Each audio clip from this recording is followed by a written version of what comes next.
हिंदुस्तान में कोरोना का टीका लगाने का काम शनिवार से शुरू हो गया।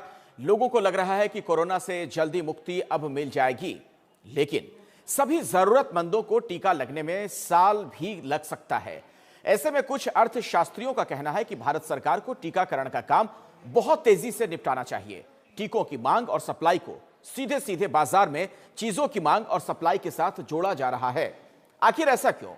इसकी पड़ताल हमारे सहयोगी संवाददाताओं ने जयपुर, दिल्ली, नोएडा, भोपाल जैसे शहरों में की। आइए देखते हैं खास रिपोर्ट जिससे आपके खास हित जुड़े हुए हैं।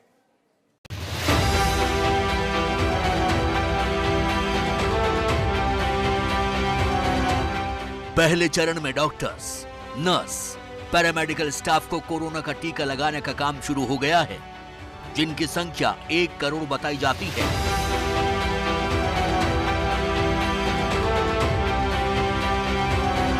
अगले चरण में पुलिस और सेना के 2 करोड़ लोगों का नंबर आएगा।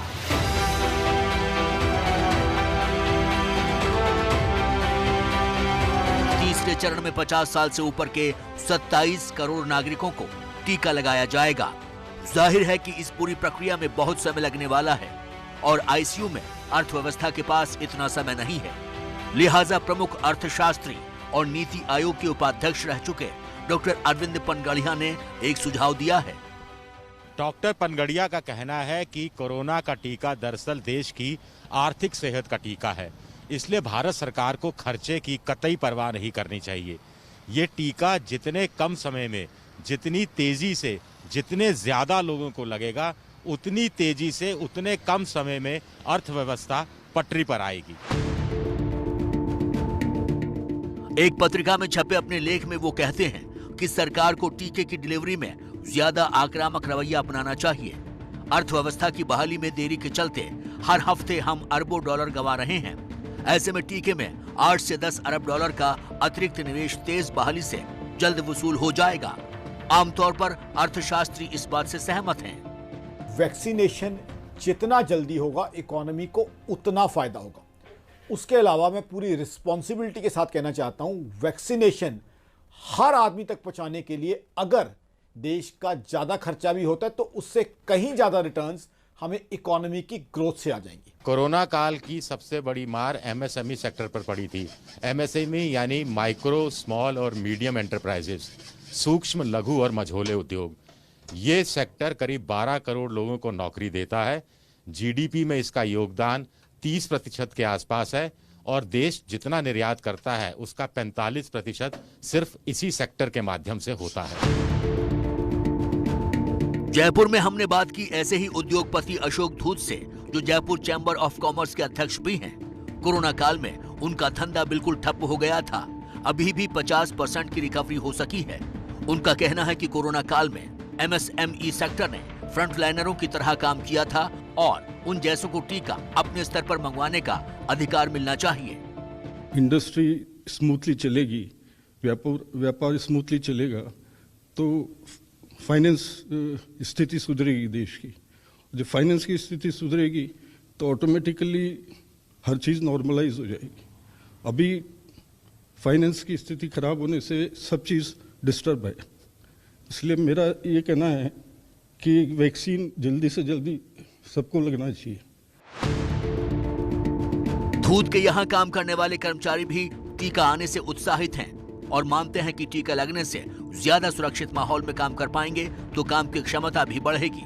हमारे बॉस को अगर इजाजत मिल जाती है कहीं से वैक्सीन खरीद के अगर एम्प्लॉय को लगा दी जाए तो वो खुद तो सुरक्षित होंगे, साथ में उनके परिवार भी सुरक्षित हो पाएगा और कॉन्फिडेंस लेवल बढ़ जाएगा हमारा कि हम और अच्छे से कर, एक सुरक्षित माहौल के अंदर लोग काम कर रहे हैं। एक व्यवसायी होने के नाते मैं ये मानता हूँ कि मैं खुद भी और अपने सभी स्टाफ मेंबर्स और सभी लोगों को उत्साह और प्रेरित करूँगा कि जल्दी से जल्दी वैक्सीनेशन करवाएं, ताकि आत्मविश्वास के साथ हम लोग फिर से काम करें और हम अपने देश की आर्थिक व्यवस्था में सहयोग दे सकें। भारत सरकार ने अब तक 2 तरह के वैक्सीन को मंजूरी दी है, एक कोवैक्सीन और एक कोविशील्ड। डॉक्टर पनगड़िया का कहना है कि जितने भी ऐसे वैक्सीन अंतर्राष्ट्रीय बाजार में उपलब्ध हैं जो 50% या उससे ज़्यादा असरदायक हैं, उनकी सार्वजनिक इस्तेमाल की मंजूरी भारत सरकार को देनी चाहिए। चाहे वो अमेरिका का मॉडर्ना हो, यूरोप का फाइजर हो या फिर रूस का स्पुतनिक हो। जयपुर के डॉक्टर जीएल शर्मा के निजी अस्पताल का कोरोना काल में 30% अधिग्रहण किया गया था। वो कहते हैं कि देश में 19 करोड़ कोरोना के टेस्ट हुए हैं, यानी हर 7वां भारतीय। ये बहुत बड़ी कामयाबी है जो निजी क्षेत्र के बिना संभव नहीं थी। अब टीकाकरण में भी निजी क्षेत्र की मदद सरकार को लेनी चाहिए ताकि टीकाकरण का काम तेजी से किया जा सके। गवर्नमेंट पे बहुत सारा लोड आने वाला है और गवर्नमेंट एक साथ इतने लोगों को कवर नहीं कर पाएगी।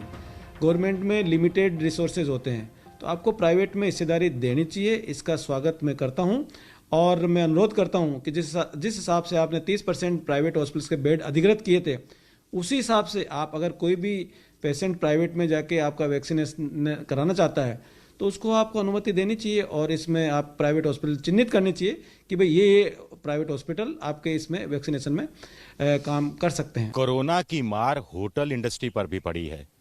भारत में होटलों की रजिस्टर्ड संख्या 19,61,000 के आसपास है और ये 4 करोड़ लोगों को रोजगार देता है।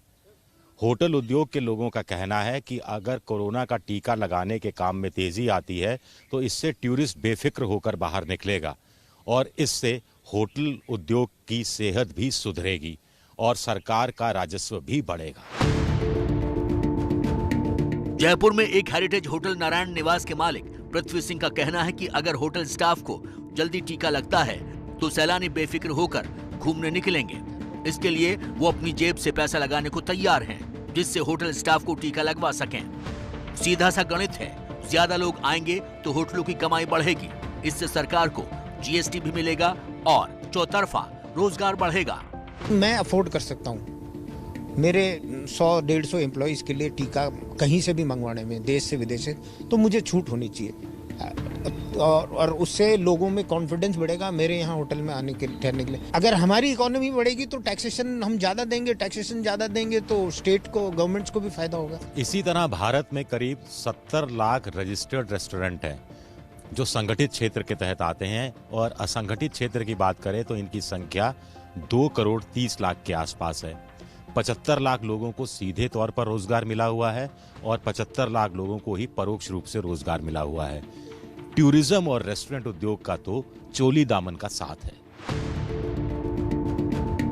संजय कौशिक ट्रैवल विशेषज्ञ हैं, कहते हैं भारत में एक सैलानी 40 लोगों को रोजगार देता है। टीका लगने की खबर से ही सैलानियों की बुकिंग 20% बढ़ गई है। जाहिर है कि अगर रेस्तरां स्टाफ को टीका जल्द लगता है तो 1 साल से घर में बंद लोग रेस्तरां में आएंगे। इससे रेस्तरां मालिकों के साथ साथ राज्य और केंद्र सरकार को टैक्स से भारी कमाई होगी। भाई मैं हूँ, मेरी संस्था में 50 लोग काम करते हैं। कोई होटेलियर है, रेस्टोरेंट वाला है, कोई उद्योग वाला है।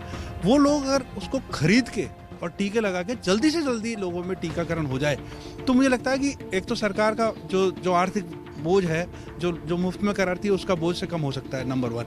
नंबर 2, जितना जल्दी टीके लगेंगे उतनी जल्दी इकोनॉमी ग्रोथ करेगी। छोटे छोटे कैंप्स लगा के दे दें, जैसे हमारी मार्केट है, यहाँ अगर कैंप लगे हम सब तैयार हैं, जल्द से जल्द कराएं ताकि नॉर्मल हो जाए मार्केट। आप अपने खर्च पर अपने पूरे स्टाफ का कराने के लिए तैयार? बिल्कुल तैयार हैं। ये तो पूरी चेन है।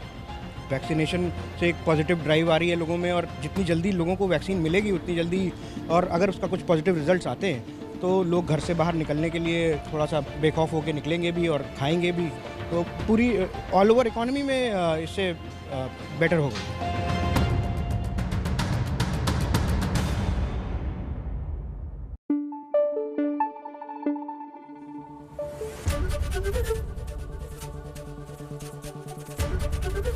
एबीपी न्यूज आपको रखे आगे।